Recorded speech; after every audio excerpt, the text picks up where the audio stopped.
જે સ્કૂલમાં એમના લંગોટી યાર છે, લાસ્ટ બેન્ચર્સ, લંગોટી યાર ઓફ લાસ્ટ બેન્ચર્સ. 8મા ધોરણથી અમારા પ્રણવભાઈ એમની જોડે છે, પણ હકીકતમાં આ બંને લાયક નથી. હકીકતમાં આ બંને એ લાયક નથી. કેમ ખબર? કારણ કે એક્ઝામમાં બંને અલગ અલગ ડિવિઝનમાં હતા, પણ સ્કૂલમાં એવું હોય એક જ ક્લાસમાં બધા નંબર આવે અને આગળ પાછળ નંબર આવ્યો હતો. એક ક્વેશ્ચન એમને ના આવડે, એક ક્વેશ્ચન એમને ના આવડે, એવું કંઈક વાર્તાઓ હતી. અને શું કરે ખબર? જે એ આવશે, ગોખવાનું આવશે, છાપવાનું. એ તો હવે નોટો છાપે ને, પણ એવું છે કે અમુક ક્વેશ્ચન એમને નહોતા આવડતા, અમુક ક્વેશ્ચન એમને નહોતા આવડતા. પણ હકીકતની વાત એ, કુદરતનો કરિશ્મો એવો કે જે ક્વેશ્ચન એમને નહોતા આવડતા એ એમને આવડતા હતા, ને જે એમને નહોતા આવડતા એ એમને આવડતા હતા. તો એ બંને શું કર્યું, એક્સ્ટ્રા સપ્લિમેન્ટરી હોય ને, આપણે એડિશનલ લઈએ, એમાં એમને જે આવડતા હતા એ લખી દીધા ને એમને જે આવડતા હતા એ લખી દીધા ને એક્સચેન્જ કરીને આપી દીધી.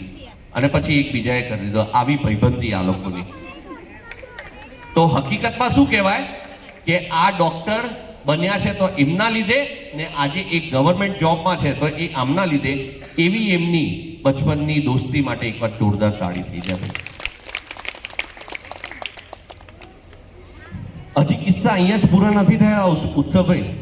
આમાં એવું કહેવત છે કે સ્કૂલમાં અમારા ઉત્સવભાઈ એક પ્રસિદ્ધ નામથી ઓળખતા હતા એમને, કાનુડો.